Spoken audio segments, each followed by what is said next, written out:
Hey guys, मेरा नाम है आशुतोष और मैं स्वागत करता हूं अपने चैनल में UPSC studies and answer writing के कोर्स में।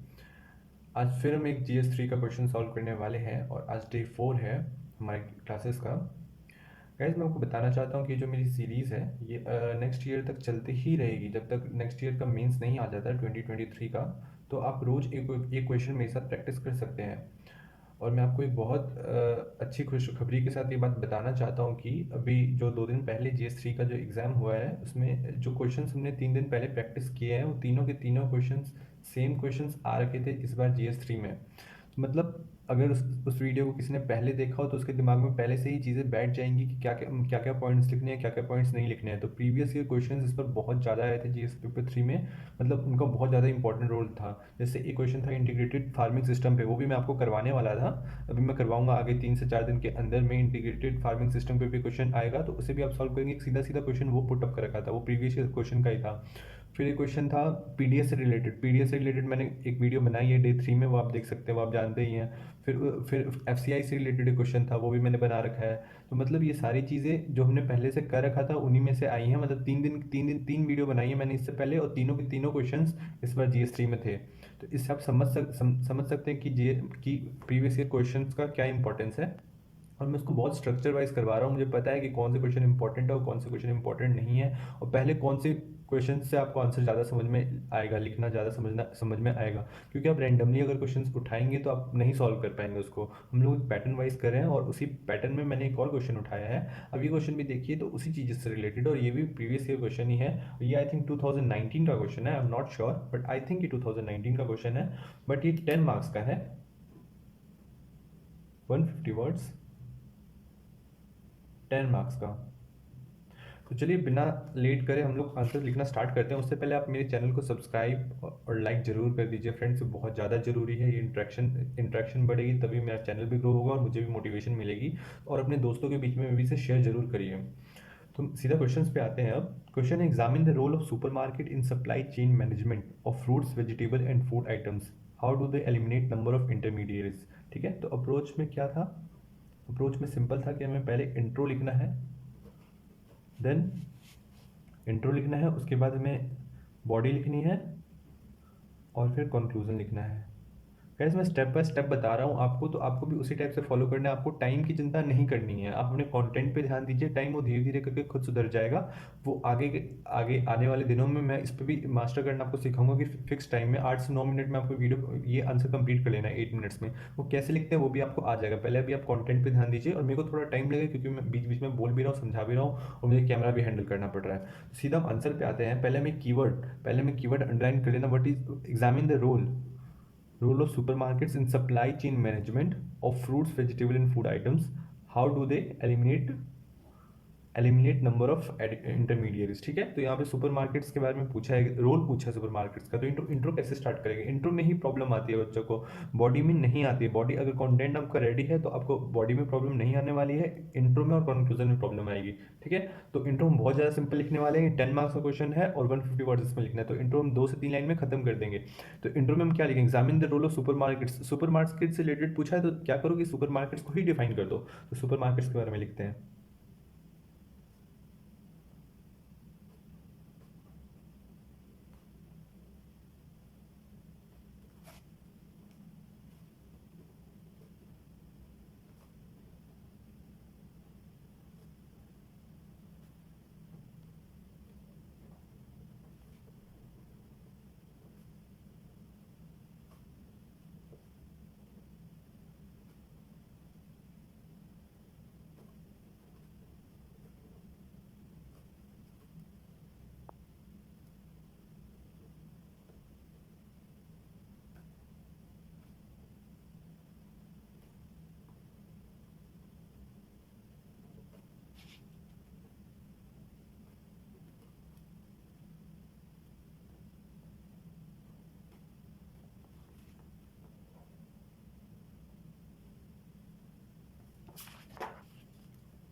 वैसे मैंने इंट्रो लिख भी दिया है इतनी जल्दी, और आप मेरा इंट्रो देख सकते हैं, बहुत ज़्यादा सिंपल है। मैंने सुपरमार्केट को ही डिफाइन कर दिया कि सुपरमार्केट क्या होता है। अब हम सीधा क्वेश्चन के मेन पार्ट में आ जाते हैं कि एग्जामिन द रोल और examine the role of super supply chain management of fruit vegetable and food item. मतलब इसका रोल क्या है, सुपर मार्केट का रोल क्या है सप्लाई चेन मैनेजमेंट में। सप्लाई चेन मैनेजमेंट क्या होता है फ्रेंड्स, लाइक जो जो सोर्स है, ओरिजिनल सोर्स है, वहाँ से लोगों तक पहुँचाने में पहुँचाने का जो मैनेजमेंट होता है उसे कहते हैं सप्लाई चेन मैनेजमेंट। ठीक है, इसे आप डाउनस्ट्रीम से भी समझ सकते हैं। ठीक है, तो सप्लाई चेन मैनेजमेंट में इसका क्या रोल होता है।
गैस मैंने यहाँ पे बॉडी पार्ट भी लिख दिया है। बॉडी पार्ट इतना इनफ है क्योंकि 150 वर्ड्स का क्वेश्चन है, तो इसमें आपको ज़्यादा नहीं लिखना है। 250 वर्ड्स का आपने देखा था हम लोग कितना लिखते थे, 2 से 3 पेज भरते थे। बट 150 वर्ड्स में आपको ज़्यादा पॉइंट्स नहीं लिखने हैं। 3 पॉइंट्स हमने लिखा, उसको काफ़ी अच्छी तरीके से हम लोगों ने एक्सप्लेन कर दिया, क्योंकि 3 मेजर पॉइंट्स से ही बनते हैं। ज़्यादा छोटे छोटे पॉइंट्स लिखना भी ठीक नहीं है, वो ऐसा लगेगा कि एक्स्ट्रा जानबूझ के पॉइंट्स घुसाए गए हैं बस दिखाने के लिए, नंबरिंग के लिए। बट हमें वो नहीं करना है। हमने 3 मेजर पॉइंट्स लिख दिया, सीधा हम कंक्लूजन पे जंप कर रहे हैं।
तो गैस मैंने कंक्लूजन भी लिख लिया है, और देखिए आप देख सकते हैं कि मैंने कितना इजीली आंसर को अप्रोच करा और आंसर लिख भी लिया इतनी जल्दी।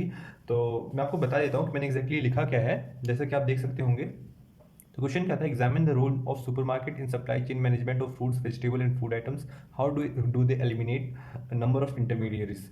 तो गाइस मैंने बहुत इजी आंसर लिखा है, आप देख सकते हैं। मैंने इस पहले इंट्रो में क्या लिखा, supermarkets are the places where all the basic and extended need of food related items are easily available at one place. ये मैंने सुपरमार्केट की डेफिनेशन लिख दी है। अब आप सोचेंगे सुपरमार्केट की डेफिनेशन कहाँ से याद करी, तो ये मैंने याद नहीं करी है फ्रेंड्स, बस सुपरमार्केट को आप दोगे, इमेजिन करो, उसके बारे में कुछ लिख दो, लाइक ठीक है, क्योंकि क्वेश्चन कुछ भी आ सकता है, अभी सुपरमार्केट के ऊपर फिर कुछ भी आ जाएगा, तो वो ऑन द स्पॉट आपके दिमाग में आना चाहिए, मतलब उससे रिलेटेड आपको डेफिनेशन बनानी आनी चाहिए। मैंने इतना लिख दिया, उसके बाद मैंने एक लाइन और लिखी, supermarket have become an integral part of life in metropolitan cities and districts. ठीक है, तो सिटीज और डिस्ट्रिक्ट में तो बहुत इंटीग्रल पार्ट बन गया। उसके बाद मैंने सीधा मेन क्वेश्चन पे जंप कर दिया। क्वेश्चन क्या था कि इसने रोल ऑफ सुपरमार्केट क्या है सप्लाई चेन मैनेजमेंट में। सप्लाई चेन मैनेजमेंट क्या होता है, ट्रांसपोर्टेशन हो गया, कोल्ड स्टोरेज हो गया, यही सब तो था ना, मैंने पहले भी उसमें बता रखा है, डे वन के आंसर राइट में मैंने बताया था सप्लाई चेन मैनेजमेंट के बारे में। तो वही इसमें भी हमने करा है, रोल ऑफ सुपर मार्केट्स क्या है इसमें सप्लाई चेन मैनेजमेंट में।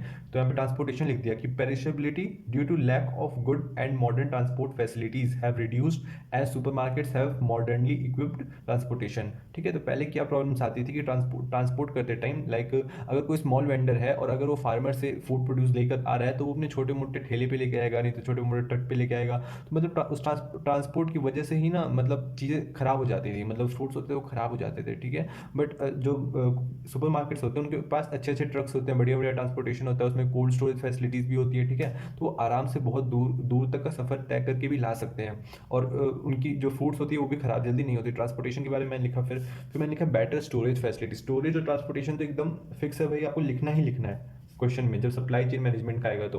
ठीक है, तो बेटर स्टोरेज फैसिलिटीज मैंने क्या लिखा है, supermarkets have cold storage facilities. देखिए सुपरमार्केट्स के बाद बेसिकली क्या है, पैसा होता है, पैसा होगा तो वो कोल्ड स्टोरेज फैसिलिटीज अच्छी अच्छी बनाएंगे, उनके पास अच्छा रेफ्रिजरेशन सिस्टम होगा। आप ये भी लिख सकते हैं, रेफ्रिजरेशन सिस्टम भी लिख सकते हैं, विच increases the shelf life of product. अब यहाँ पे देखिए नोट करने वाली चीज़ ये है फ्रेंड्स, यहाँ पे मैंने लिखा कि पेरिशेबिलिटी को घटा देता है। पेरिशेबिलिटी मतलब खराब नहीं होने देता। यहाँ पे मैंने लिखा इसकी सेल्फ लाइफ को बढ़ा देता है। लाइक इस दोनों का मतलब सेम है, सेल्फ लाइफ बढ़ाना और पेरिशेबिलिटी घटाना, पर मैंने दोनों अलग अलग चीज़ें इसलिए यूज़ करी है यहाँ पे ताकि एक वर्ड रिपीटेटिंग ना लगे। आप अगर एक ही वर्ड बार बार रिपीट करेंगे हर एक सेंटेंस में, हर एक दूसरे सेंटेंस में, तो बहुत अनोइंग हो जाता है किसी के लिए भी। तो आपको वो उस चीज़ का ध्यान रखना है कि लाइक एक ही वर्ड बार बार रिपीटेटिव ना लगे, और आपको अपने स्टेटमेंट्स भी शॉर्ट लिखने हैं, ज़्यादा लेंदी स्टेटमेंट्स नहीं लिखने हैं।